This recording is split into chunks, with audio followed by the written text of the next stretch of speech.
बिस्मिल्लाहिर्रहमानिर्रहीम। अस्सलाम वालेकुम नाजरीन, कैसे हैं आप। 2 दिन के वक्फे के बाद आपके साथ दोबारा हाज़िर हो रहा हूँ, आपका भाई सैफ अवान। मैंने कल सारा दिन पीटीआई के और जो पीटीआई के वेल विशर जर्नलिस्ट हैं, एंकर्स हैं, उनकी जानिब से मैंने देखा है कि शहबाज गिल के मामले को कुछ एक्स्ट्रा ऑर्डिनरी उठाया जा रहा है कि उन पर तशद्दुद हुआ है, जबकि जो पेम्स के सीनियर तरीन 4 डॉक्टर्स पर मुश्तमिल एक मेडिकल टीम ने रिपोर्ट दी है, उसमें बताया गया है कि शहबाज गिल के 10 टेस्ट किए गए हैं, सर से लेके पाँव तक, टांगों के, घुटनों के, कूलों के, कमर के, रीढ़ की हड्डी के, गर्दन के पट्ठों के, बाजुओं के, तकरीबन 10 टेस्ट किए हैं, 6 एक्सरे किए हैं, किसी एक में भी तशद्दुद की अलामत ज़ाहिर नहीं हुई। जो टेस्ट करना था वो नहीं किया, वो मैं बाद में उसकी तरफ आता हूँ। ये पीटीआई ने अपने दौर में क्या क्या नहीं किया। सबसे ज़्यादा पीटीआई को फेस किया मुस्लिम लीग नून और पीपल्स पार्टी ने। अगर उसके बाद देखा जाए, ये पीएमएलएन और पीपल्स पार्टी के लोगों को तो जेलों में डाला ना, सबसे ज़्यादा फेस किया पीएमएलएन ने और इनकी लीडरशिप ने। और उसके बाद जो जमात है जिसने सबसे ज़्यादा इमरान खान की आमरीत को, फाशिस्ट को फेस किया, वो तहरीक लब्बैक है और उनके कारकुन है। तहरीक लब्बैक और पीएमएलएन के कारकुनों को मैं सलूट पेश करता हूँ। शुरू करते हैं अगर नवाज़ शरीफ से, तो सबसे पहले नवाज़ शरीफ जब कोट लखपत जेल में कैद थे, अडयाला में, तो खैर जो उनके साथ होना था वो सबको पता है कि उनको एक बार हार्ट अटैक भी हुआ, फिर उनको पे रोल पे रिहा किया गया जब कुलसूम नवाज़ साहिबा की डेथ हुई थी। फिर खैर वो इमरान के दौर से पहले की बात थी जब वो अरेस्ट हुए थे। फिर खैर वो इमरान खान के ही दौर में जब दूसरी बार कोट लखपत जेल से उनको दोबारा गिरफ़्तार किया जाता है, फिर वो कोट लखपत जेल में शिफ्ट होते हैं, उनकी चौधरी शुगर मिल में गिरफ़्तारी डाली जाती है। तो उधर खान साहब कहते थे कि नवाज़ शरीफ कह रहा है कि जेल में एसी नहीं है, मेरे कमरे में एसी लगवाओ। याद है आपको? ये इमरान खान के अल्फाज से जब अमेरिका में किसी स्टेडियम में जाके खान साहब ने जलसा किया था, वहाँ जो एक और वर्ल्ड कप लेने गए थे, ट्रंप से मिले थे, फिर वो कश्मीर बेच के आ गए। इमरान खान ने पूरी दुनिया में जाके कह दिया कि पाकिस्तानी चोर कौम है, और इसका जो साबिक़ वज़ीर आज़म है वो कहता है कि जेल में एसी नहीं है। हालांकि जो वज़ीर आज़म हो उसको इस्तेहकाक के मुताबिक अगर वो अरेस्ट होता है तो उसको बी क्लास मिलती है, और उसको 2-3 बंदे बाकायदा मुशक्कती मिलते हैं जो उनके सारी देखभाल करते हैं काम करने के लिए जेल के, क्योंकि वो आम मुल्ज़मान की तरह थोड़ी उनसे ट्रीट किया जाता है।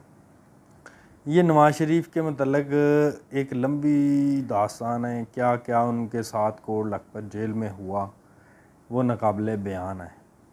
फिर जिस तरीके से नवाज़ शरीफ से छुप छुप के जर्नल जो एम्बुलेंसों में मिलने जाते रहे हैं, मैं उनका आईनी शाहिद हूँ। हमारे सामने एम्बुलेंसेस गुजरती थी, रोज़ाना 3-3 एम्बुलेंस गुजरती थी कोट लखपत जेल में नवाज़ शरीफ से मुलाकात करने के लिए। ये छुप के एम्बुलेंसों में जाते थे। आप सोचें कि एक दिन में 3 एम्बुलेंस नहीं ना नवाज़ शरीफ को चेकअप के लिए जा रही, ये सारे जनरल जाते थे। फिर जब नवाज़ शरीफ सर्विस अस्पताल में आए तो वहाँ भी ऐसे ही 3 जनरल मिले, मैं उनके नाम भी बता सकता हूँ लेकिन वो मुनासिब नहीं है, कह रहा वो चले गए, रिटायर्ड हो गए, एक हाजिर ड्यूटी भी हैं। ये मिलने जाते रहते नवाज़ शरीफ को। फिर शहबाज शरीफ और ख्वाजा आसफ़ की मिन्नत समाजे करने पर नवाज़ शरीफ लंदन गए। मरीम नवाज़ के साथ कोट लखपत जेल में क्या हुआ, और नैब के जो रेस्ट हाउस है लाहौर के ऑफिस में, वो भी एक लंबी चौड़ी दास्तान है, किस तरह की चवले मारी इमरान खान है। और ख़ास तौर पे बुशरा मानिका में, क्योंकि बुशरा मानिका को सबसे ज़्यादा दुश्मनी जो है वो मरियम नवाज़ से है, स्टिल अभी भी है। बुशरा मानिका के कहने पे मरियम नवाज़ को अजियतें दी गई, नैब के अकूबत खाने में भी और अडयाला जेल में भी। फिर राना सनाउल्लाह के साथ सबसे ज़्यादा जुल्म राना सनाउल्लाह के साथ किया गया। उन पर 15 किलो हीरोइन डाली है कि ये सज़ाए मौत का कैदी है, इसको 6 माह डेथ सेल में रखा है राना सनाउल्लाह को। 4/6 की जो जेल की काल कोठरी है उसमें रखा राना सनाउल्लाह को। नहीं यकीन तो अगर आप में से किसी का राना सनाउल्लाह के साथ रब्ता है तो जाकर पूछ सकते हैं कि उनको किन हालात में रखा गया। अगर तो वो इसकी तरदीद कर देंगे तो मैं माफ़ी मांगूंगा बाकायदा। सबसे ज़्यादा टॉर्चर इन्होंने किया राना सनाउल्लाह को और मरियम नवाज़ को, ज़हनी तौर पे टॉर्चर किया, आपकी सोच से ज़्यादा इस तरह के टॉर्चर किए हैं कि आप सोच भी नहीं सकते। लाहौर के नैब ऑफिस में मरियम नवाज़ को एक फ़ौजी अफसर धमकी देता है कि आप पाकिस्तान छोड़ के लंदन अपने वालिद के पास चली जाएं। मरियम नवाज़ ने वाज़ह कह दिया कि मरियम नवाज़ जब तक ज़िंदा है वो पाकिस्तान नहीं छोड़ेगी, आप जो मर्ज़ी कर लें, आपने मुझे फांसी की सज़ा देनी दे दें, मैं पाकिस्तान नहीं छोड़ूंगी। ये मरियम नवाज़ के अल्फाज थे। इस पे मैं एक बाकायदा आर्टिकल भी लिख चुका हूँ डिटेल के साथ। फिर इनके बाद देखें कि PMLN के बाकी जितने भी लोग हैं इन सब के 90 रोज़ के रिमांड हुए। हर मरतबा जज मेरे सामने, मैंने वो सारी पेशियाँ इनकी कवर की हैं, चाहे वो साद रफ़ीक हैं, दोनों भाई हैं, अब्बासी हैं, एहसन इकबाल हैं, ये सारी पेशियाँ मैंने ख़ुद कवर की हैं। राना सनाउल्लाह साहब की भी, इधर लाहौर की नैब कोर्ट में भी, इसदाद दहशतगर्दी की अदालत में भी, मंशियात की अदालत में भी, नवाज़ शरीफ की पेशी की, मरियम की जो पेशियाँ लाहौर में थी सारी मैंने खुद कवर की हैं। मेरे सामने इन्होंने 14-14, 15-15 दिन के रिमांड होते थे। इससे कम रिमांड कभी किसी जज ने दिया ही नहीं था। मज़े की बात तो ये है। और शहबाज गिल का जो रिमांड है वो सिर्फ 2 दिन का था। वो 2 दिन का जो रिमांड था उसमें भी कोई इस पर तशद्दुद नहीं हुआ। हाँ, जब जिस दिन ये पहली रात गिरफ़्तार हुआ है शुरा के दिन, उस रात शहबाज गिल को सिर्फ उसी रात एक ही तशद्दुद किया गया, इसको पिछवाड़े में डंडा दिया और पीछे से ठुड्डे मारे हैं। उसके बाद शहबाज गिल पर कोई तशद्दुद नहीं हुआ स्टिल। ये मैं आपको गारंटी से कह रहा हूँ। अगर इसकी कोई तरदीद कर दे तो मैं माफ़ी मांगूँगा। और अगर तहरीक लब्बैक की बात करें तो तहरीक लब्बैक के तकरीबन 44 के राउंड अबाउट कारकुन जो हैं वो शहीद हुए हैं। ये सबको पता है, अगर नहीं पता तो मैं आपको बता देता हूँ। जब पहली मरतबा इन्होंने अरेस्ट किए, खादम रिजवी साहब ज़िंदा थे, जब वो फ्रांस के मामले में गए, फैज़ाबाद धरना दिया इमरान खान के दौर में ही। फिर बाद में वो धरना खैर माफ़ी तलाफ़ी हो के वो ख़त्म कर दिया, एक मुआहदा कर लिया। शेख रशीद भी शामिल थे उस मुआहदे में, पीर नूरुल हक कादरी भी शामिल थे। वो खैर वो मुआहदा हो गया, वो पार्लियामेंट में करारदाद पेश करनी थी, वो खैर वो निकल आए। वो उधर से तशद्दुद तो खैर उधर भी हुआ ना। फिर दूसरी बार जब साद रिजवी ने फिर धमकी दी कि आपने सफ़ीर को क्यों नहीं निकाला, अपने वादे के मुताबिक आपने जो मुआहदा किया था। फिर साद रिजवी को लाहौर से कसूर जाते हुए वो एक जनाजे के लिए जा रहे थे, उनको गिरफ़्तार कर लिया जाता है। गिरफ़्तार सिर्फ इसलिए किया जाता था कि साद रिजवी कहते हैं कि आपने वादा किया था फ्रांस के सफ़ीर को निकालो, आपने पूरा नहीं किया, तो लिहाजा हम फिर दोबारा आ रहे हैं मार्च करने और नमूसे रसालत के लिए निकलेंगे, आपने वादा खिलाफ़ी की, हम फिर निकले।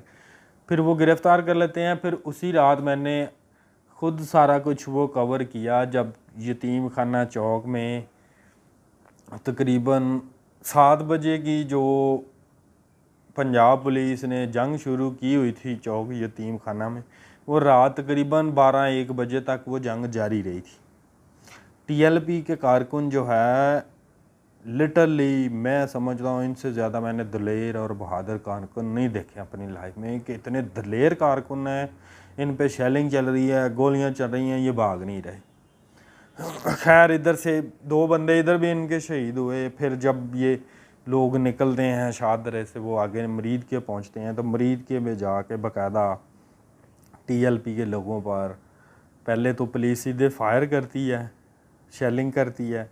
फिर भी जब लोग नहीं भागते इनके TLP के वर्कर्स, फिर मैंने लिटरली देखा है, मेरे पास वीडियो है, मेरे पास अभी भी वीडियो हैं वो, कि हेलीकॉप्टर से इन पर फायरिंग की गई है तहरीक लब्बैक के लोगों पर।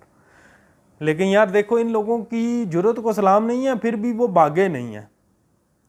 ये उस दिन फायरिंग हुई है जब जनरल नदीम अंजम की तैनाती होनी कहीं थी, उनकी तैनाती का नोटिफिकेशन जारी होना था। इसी सिलसिले में वो पिछले मैंने अपने आर्टिकल में भी बताया कि जनरल फैज़ ने भी बुलाया था साद रिजवी साहब को जब वो जेल में थे।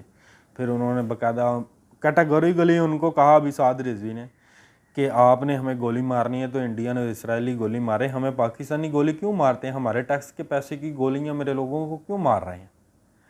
तो खैर वो मुलाकात ख़त्म हो गई। तो बात बताने का मकसद सारी ये हिस्ट्री ये था कि इमरान खान ने जो कुछ अपने दौरे हुकूमत में अपने मुखालफिन, तो खैर मुखालफिन तो सारे ही थे ना, MKM काफ लीग बाब के अलावा सारी जमातें, मजहबी सियासी जमातें इनके मुखालफ थी। तो किसी एक भी जमात को इन्होंने नहीं छोड़ा। अभी इमरान खान की जमात में सिर्फ शहबाज गिल ने सिर्फ फेस किया है जेल को, सिर्फ 1 दिन जेल में रहे हैं और टट्टियाँ लग गई हैं, हवा निकल गई है, दलेर बन रहा था, रंधा फेरता था, स्त्रियाँ लगाता था। यार आप इमेजिन करें, शहबाज गिल जैसा 2 टके का आदमी IG पंजाब को धमकी दे रहा है कि हम आपको छोड़ेंगे नहीं, रंधा फेरेंगे आपको। तुम्हारी औकात क्या, अब पता चल गया ना, कल रोते हुए देखा है, ये रोना अब सारी उम्र तुम्हारे सामने आएगा। अब मैं आपको गारंटी से कह रहा हूँ कि शहबाज गिल जो है, अगर इसमें हल्की सी भी गैरत हुई ना, ये कभी TV पे सामने नहीं आएगा। अब ये अदालत में पेश हुआ तो वो माफ़िया मांग रहा था, कह रहा था कि मीडिया को कहीं मेरे ख़िलाफ़ इतना मत लिखें, मुझे माफ़ कर दें, मैं बहुत बुरे हालात में हूँ। भाई जब तुम्हारी 6 गज़ लंबी ज़ुबान थी तो उस वक़्त क्यों नहीं सोचा था कि मेरे पे भी ये वक़्त आ रहा है। मरीम नवाज़ को तुम कहते थे कैप्टन सफदर की रान है, अब पता चल रहा है आपकी ज़ुबान नहीं थी आपका साथ दे रही। उस वक़्त आप उड़ रहे थे, ज़मीन से नहीं थे, आसमान में खला में उड़ रहे थे आप। वक्त बदलते देर नहीं लगती खान साहब। कल आप फ़िरौन बने हुए थे और आज आप माफ़िया मांग रहे हैं, मिन्नतें तरले कर रहे हैं।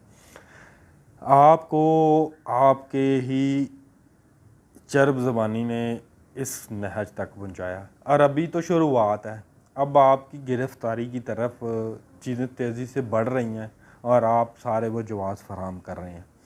तो इंशाल्लाह फिर अगले वीलॉग में मिलेंगे, तो बराए मेहरबानी मुझे ज़रूर बताइएगा। मैंने कल जो साद रिजवी साहब के मतलब ट्वीट की थी ना तशद्दुद वाली, ये मुझे साद रिजवी साहब ने कहा था कि भाई साहब भाई प्लीज़ आर्टिकल में ये चीज़ें डिस्कस नहीं करनी है, उन्हें इनका जिक्र भी नहीं करना। मैंने जो ट्वीट की है मैंने बड़े मुहतात अंदाज में की है कि जितना मैं उसको ना समेट सकूँ, अपना मैसेज कन्वे कर सकूँ, वो मैंने कर दिया। और सबसे अहम बात, कुछ लोगों ने कहा है जी आप रेटिंग बढ़ाने के लिए करते हैं ये सारा कुछ, व्यूवर्स लेने के लिए। यार मैंने आज तक कभी किसी को नहीं कहा कि मेरी ट्वीट रीट्वीट करें, मेरा ये जो वीलॉग वाला चैनल है इसको सब्सक्राइब करें। ये सारा कुछ लोग खुद ही करते हैं। अल्लाह का शुक्र है मेरी ट्वीट्स पे, मेरे वीलॉग्स पे लोग यकीन करते हैं, क्योंकि मैं झूठ नहीं बोलता और ना ही मैंने ये जो वीलॉग बनाया मैंने पैसे कमाने के लिए बनाया है। खुद ही लोग इसको सब्सक्राइब भी करते हैं, सुनते हैं, ये उन लोगों की मोहब्बत है। मुझे इससे कोई दिलचस्पी नहीं है कि इससे मुझे पैसे मिलेंगे, और ना ही मैंने इस काम के लिए ये वीलॉग बनाया। मैंने वीलॉग सिर्फ इसलिए शुरू किया यार, बहुत सारी कुछ ऐसी बातें होती हैं कि आप ट्वीट्स भी नहीं कर सकते, आर्टिकल में भी नहीं लिख सकते, तो वो मैं इसलिए मैंने कहा यार यहाँ ये प्लेटफॉर्म अच्छा है, इससे मैं ईज़िली एलेबोरेट कर सकता हूँ सारी चीज़ों को। तो इंशाल्लाह अगले वीलॉग में दोबारा मिलेंगे। अल्लाह हाफ़िज़, अपना ख्याल रखिएगा और मुझे लाजमी बताइएगा इस वीलॉग में कमेंट।